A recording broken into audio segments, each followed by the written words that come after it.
Hello, Stitchers. Welcome to Stitch Please, the official podcast of Black Women Stitch, the sewing group where Black Lives Matter. I'm your host, Lisa Woolfork. I'm a fourth-generation sewing enthusiast with more than 20 years of sewing experience. I am looking forward to today's conversation, so sit back, relax, and get ready to get your stitch together. Hey, friends. Hey, it's Lisa from Black Women Stitch and the Stitch Please podcast. And as I say every week, this is a very special episode because this episode is with the person that might come to mind when you think of some of the definers of what it means to be in these sewing streets. This is a person who was being a sewing influencer before there was Instagram, who was a sewing influencer before the word influencer was a role that people knew that they could have. She is an artist. She is a meticulous sewist. And she is a unique and inimitable style maven. Also pattern designer. Now you know who I'm talking about. It's Erica Bunker.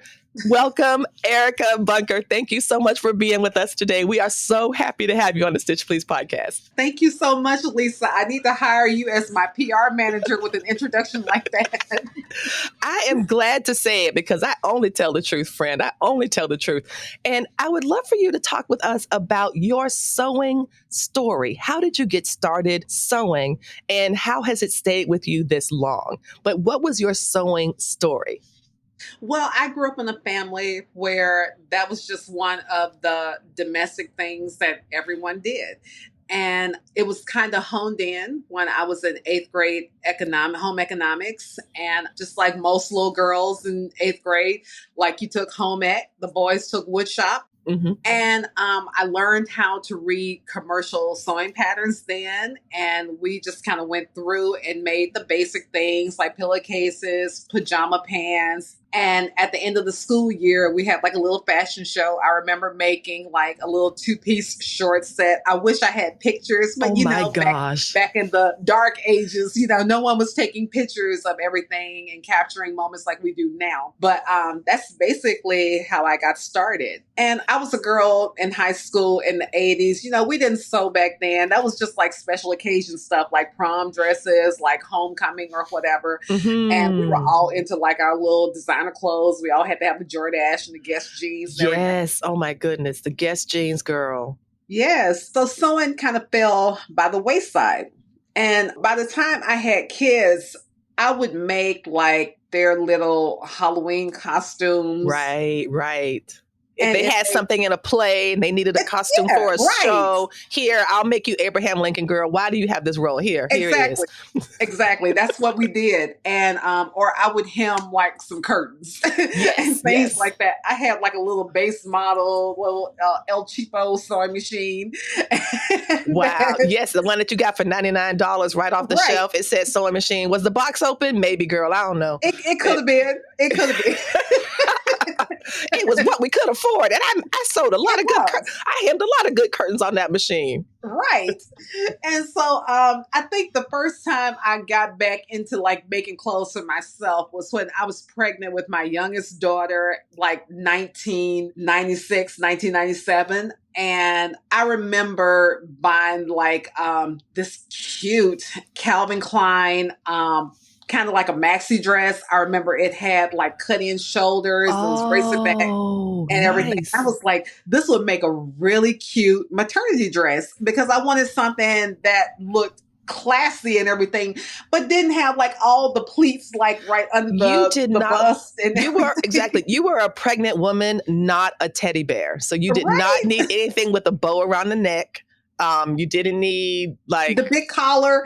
Yes. Why is the collar so big? And it's like, what did I do? It's like, why is this? Are you trying to hurt our feelings? We're already emotional. Yes, the big tent dresses. So I wanted something really cute. And I made that and it kind of pulled at something in me. And so I made a couple of more little maternity dresses that I thought were cute. And I remember going in the store, and I was in Hancock Fabrics at the time. Remember Mm. them? Don't we miss Pour them? one out for Hancock Fabrics. Girl, we miss Okay. us some Hancock. Oh, I miss them. They had some of the best ITYs. Yes, I went straight for the designer patterns. And Mm. typically, as they always did in the stores, they was like, oh my God, Vogue patterns, designer patterns, they're so hard. Why are you picking those? And I was like, they were like, can you sew like that? I was like, I guess I can operate a sewing machine. I can read a pattern, so I'll go home and figure it Yes, you did. out. Exactly. Exactly.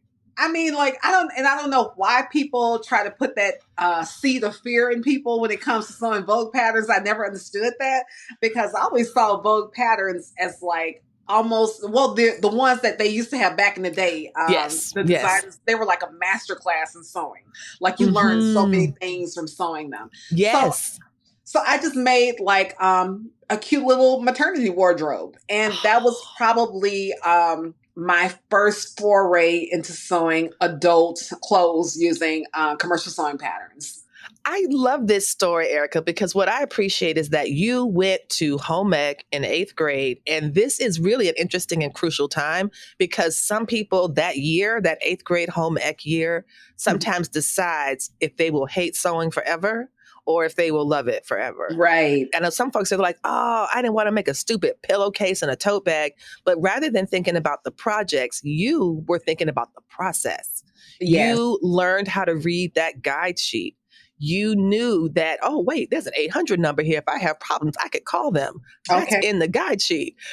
Like all of these, there's a whole, guide with all of what the symbols mean in the guide sheet. There's Mhm. people that don't know that.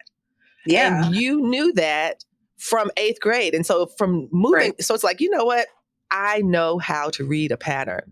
And that means that none of this stuff is beyond me. And I wonder if those folks who talk about avoiding Vogue patterns and instilling, in your words, like a seed of fear, that's their own seed. Right. They're just trying to give you their seed. And I think Tiffany from Tip Stitch said the same thing. She was like, people say Vogue patterns are hard. They're hard for them. That don't Right. have nothing to do with you. I mean, they don't hold your hands for every step, because we sew and we know, like, hey, when you sew that stitch, you're going to either press that seam to the side or you're going to press it flat open. And they Right. don't have to They tell don't you tell that you that. on every Yes, time. exactly. It's true. It does. It requires a little bit more confidence, but also a Mhm. bit more skill. Right. But for me, the payoff has always been so much better, So much. because the Vogue patterns just utterly look better. They do. In the past, they had when they had the relationships that I don't think they have anymore. They definitely were very much the highest end. Well, beyond Marfie. Marfie definitely feels like they're messing with you.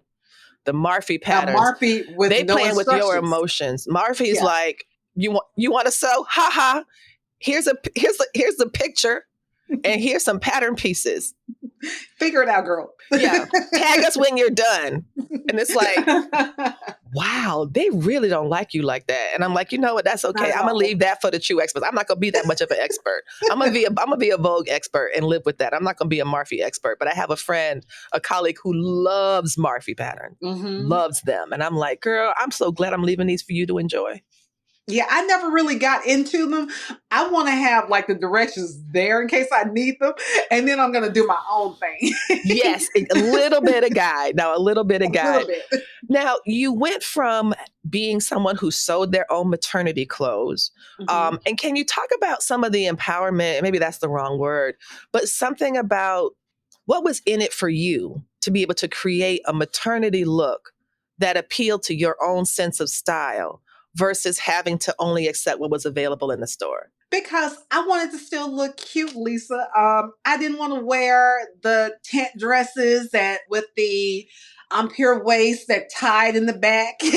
Yeah. That you could only get from like motherhood, maternity. Girl, you done took me back. I see the logo right now.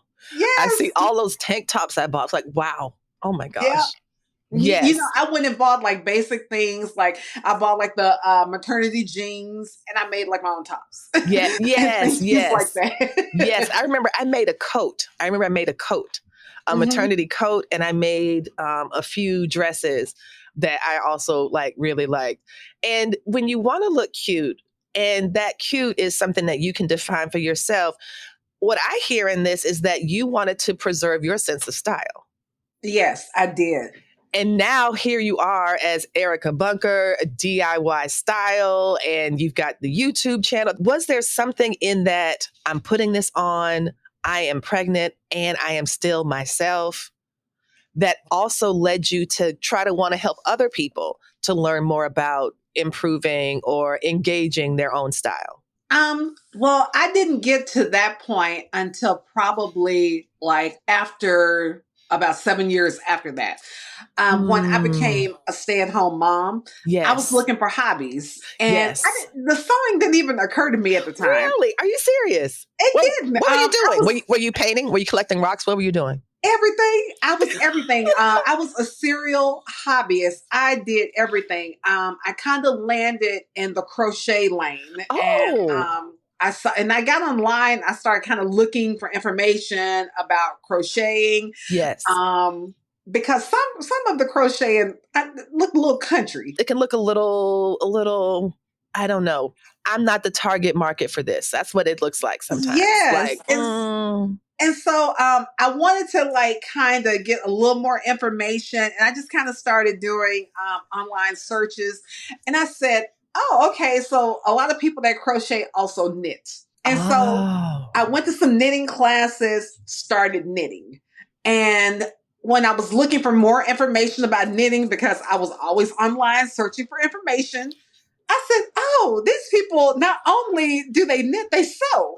They're making like skirts to go with their cute sweaters they're making." And I was like, "Oh, I can do it's like, I that." remember sewing. I just didn't know how to do that. Yes, yes. So back to Hancock Fabrics, I went. I was like, I just knit a sweater, and now I'm looking for fabric to make a cute skirt. So I found fabric and pattern and everything. I was like, I don't really want to get like a whole, really invested in this because I'm really into the knitting. I'm Let me just see if I like it. I'm just going to get one or two patterns. That's it. right. So I did like a couple of little skirts and everything to go with the sweaters. And then I was like, oh, well, maybe some shorts.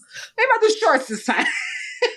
Yeah, if you got shorts, you might as well get some like maybe like a button-up shirt to make as well. And then Right.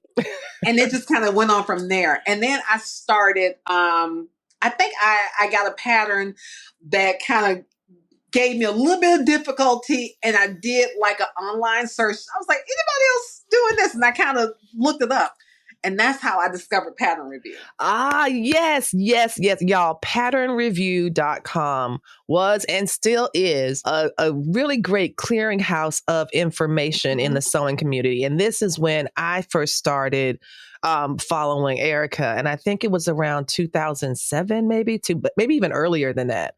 But Pattern Review was a place where you could go and you could put in the number of a pattern. And depending on how popular it was, there were pages upon pages upon pages Yes. of people saying, oh, I didn't like this, I didn't like that. But some folks would be very detailed with what with their reviews. And it's like, well, on step 7, they say to do this. But if you do it this way, you're going to get this. There's a mistake in this. Do it this way instead. So when you got to Pattern Review, what did you think? I was like, this is amazing, because guess what it did, Lisa? What? It linked back to their blogs, and that's how I found blogging. Oh, wow. Talk about it. Yes. I love that. So tell us how Pattern Review helped you to have the idea for a blog. Hey, friends. Hey, I know you're enjoying the audio version of Stitch Please, and thanks so much for listening.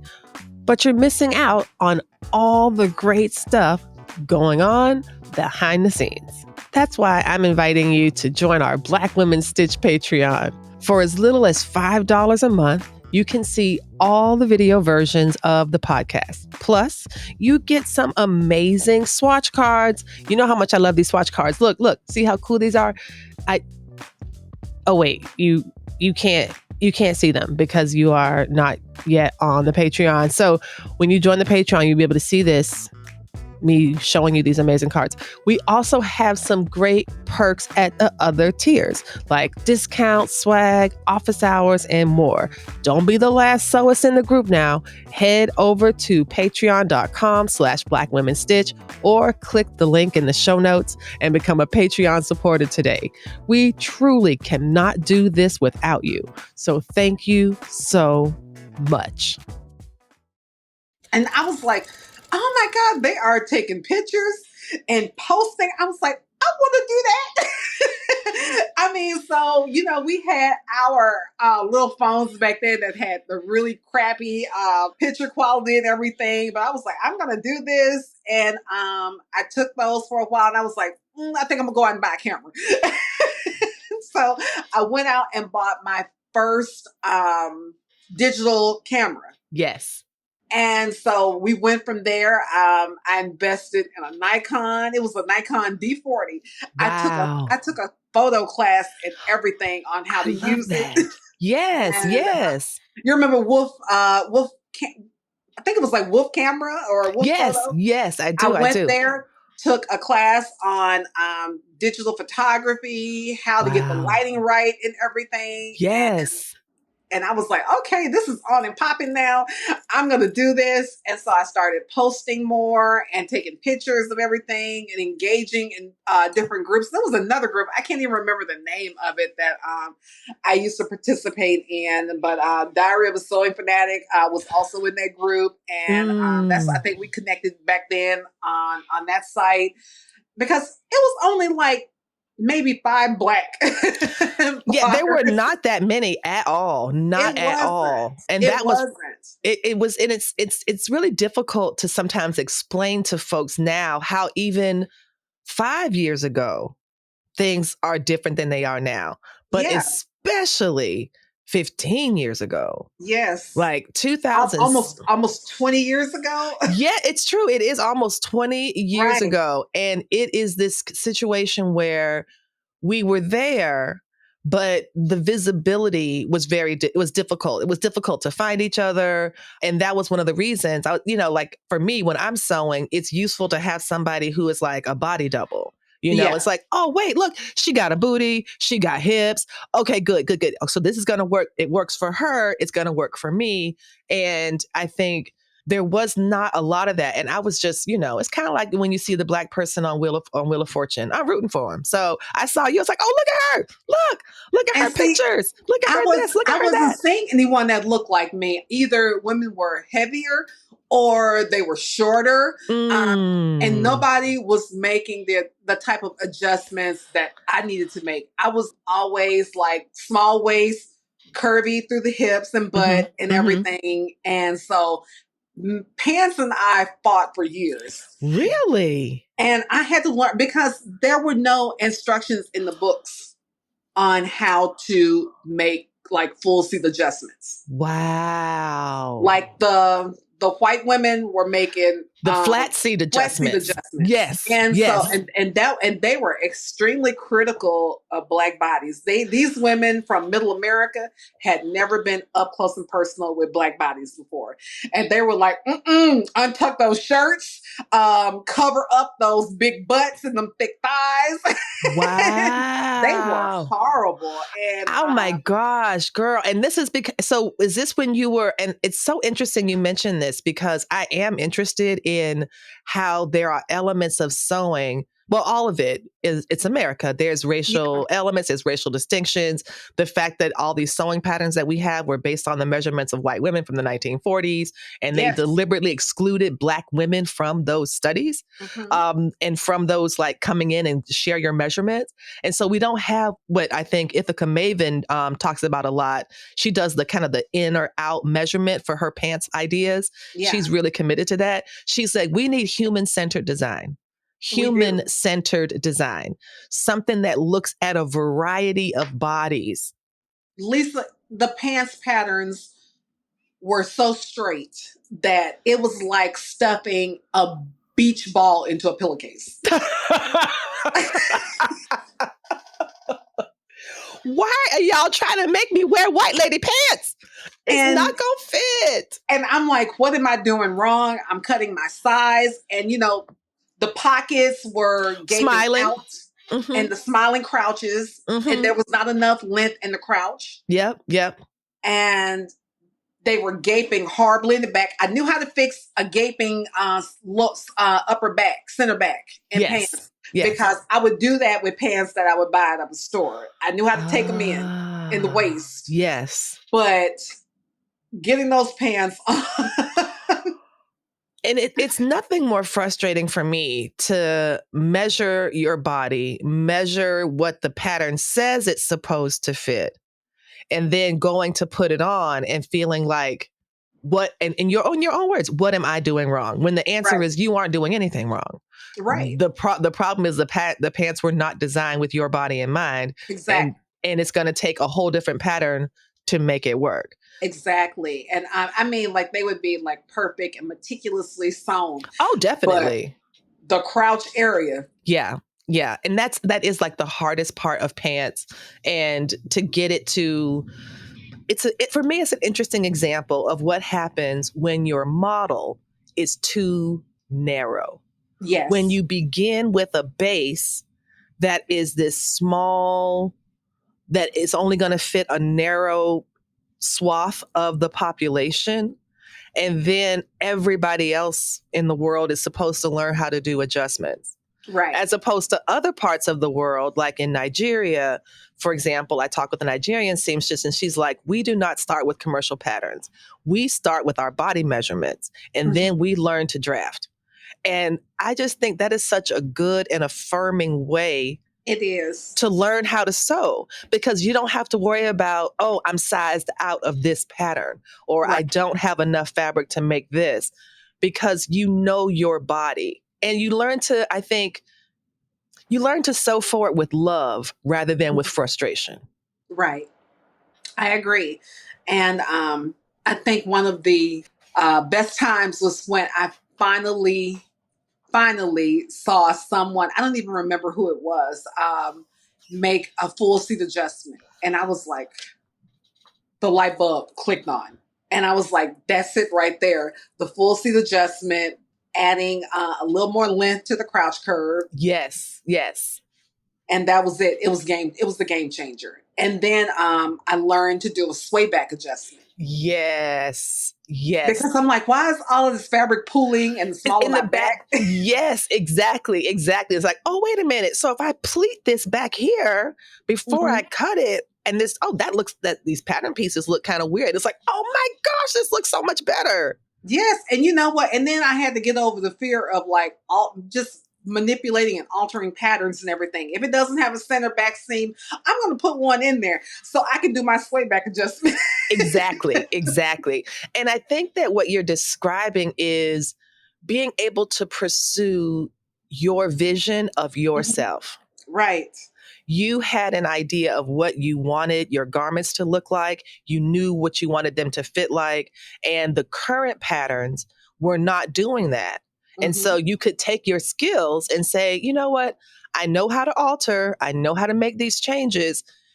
And now that someone has locked the cheat code for the girls with the booties, we are on like Donkey Kong. Yes. Yes. Do you have any favorite sewing projects that you look back on that kind of were breakthrough moments for you? You just described one of doing the full seat adjustment. Are there any sewing projects that you can kind of look back on and say, oh yeah, when I did that dress, or when I did, these pants, or when I did this, this really leveled up my skills? Or is it something that has just gradually over the last couple decades, just gradually gotten better and easier for you? Coats, tailoring. I started out doing like the couture method of tailoring and everything, like hand stitching that interfacing into the collars and into the lapels and everything. I wanted to do it the right way. And then, I kind of started learning how to scale it back and do it by machine and everything. And I was like, Yes. oh, okay, now they have like fusible horsehair canvas.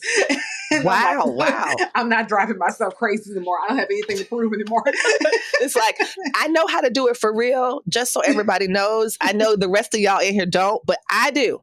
And it's like, oh yeah, girl, Erica, I don't know how to do. I'm not doing nothing by hand. There's yay for the horsehair fusible. Right. 3 cheers for the fusible over here. Yes.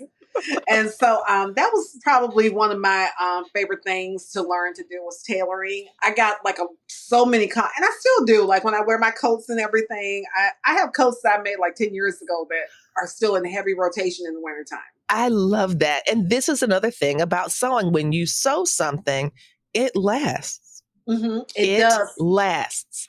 Like one of my favorite coats is a jacket. It's a cashmere jacket. I think it's a Michael Kors peacoat pattern from Vogue. Oh, okay. And I still wear that. It's in heavy rotation, and that collar is so good, Lisa. I still pop that collar when I'm. That's what you get when your hand in her face. Yes. Now, can you talk to us a bit about now your life as a designer? You have gone from the person who could not find a pattern that met your needs to someone who is now designing some of the most elegant, engaging, and I can tell you this jacket right here had the girls in a chokehold, okay? This jacket right here, I mean, this is the jacket that's launched 1,000 sewing machines. People are like, I'm getting this so I can make this. And even the modifications for folks who felt like they wanted a bit more modesty around the back or the sides. Yeah. Tell us, how did this come to be? And how did this come to be? And what are you most excited about when you see yourself on a pattern? Well, that was probably like just the natural step, because me hacking patterns and always like wanting to have that elevated designer look. Yes. That was just like the natural next step up. And so that was pretty exciting when they reached out to me and asked me to participate in that. And I thought that was so cool to do. And I got to like get out things that had been in my head. Like my first one was a sailor pant. And I always wanted a good sailor pant. And, is this the one you mean? Yeah. Yes. And so she's describing the sailor pant. What I'm holding right now, y'all, is Nomi 2043. It is a separates pattern by Erica Bunker. There is a white top that's actually a bodysuit, and your girl here loves me a bodysuit. And then the sailor pants, they look so good. They fit so well. I feel like the press pleat in the front of that pant leg could cut right through this screen, because that is sharp. No, for real. That is quite sharp. So talk about that. I do really appreciate, it's not just your picture. It is a pattern from you. Mm-hmm. And it is you expressing your style as something that other people can try on and make their own. So what were some of the things you wanted us in terms of the sailor pant, for example? This was something you always wanted to do, and now it's here. Right. I always like to, even if I do a tutorial, I want people to take something from that, like some type of technique that they'll learn and that they can carry over and use it on something else. Yes. And for me, on that one, it's like the welt flap pockets. Oh, yes. Yes. Because you can do those pants with or without the flaps. Right. And just have just a double welt pocket. And I've kind of perfected my own method of doing things. Like if you see my tutorial, it's a little different than the instructions, because the company writes the instructions. But when I do my tutorial, I'm like, I know a better way. Yes. Yes. And it's your easier. Exactly. You put your little spin on it. You put your little spin on it. Absolutely. You know what it reminds me of too, Erica? It reminds me of what you said you learned from the Vogue patterns you used to sew back in the day. You said that those sewing pattern instructions were kind of like a master class in sewing. Right. And when you do your tutorials, walking people through your patterns, you're doing that too. Mm-hmm. So you are offering both instruction, guidance, and these tips that people can use for any other time they see a welt pocket. They're not going to be intimidated. Right. And because welt pockets and bound buttonholes used to be so intimidating for me. Like I would be in my sewing room going, okay, I got to cut the TV off. It's like, let's take a deep breath. Take a deep breath. Coffee, coffee, coffee. Right. Because it's terrifying. It's like you have this fabric that you have just picked out and selected with love and care. And now you have to cut a hole in it. Yes. It's like, wait, these are the pants I'm going to be wearing on my body. Why am I cutting a rectangle in it? And why are you doing this to me? Right.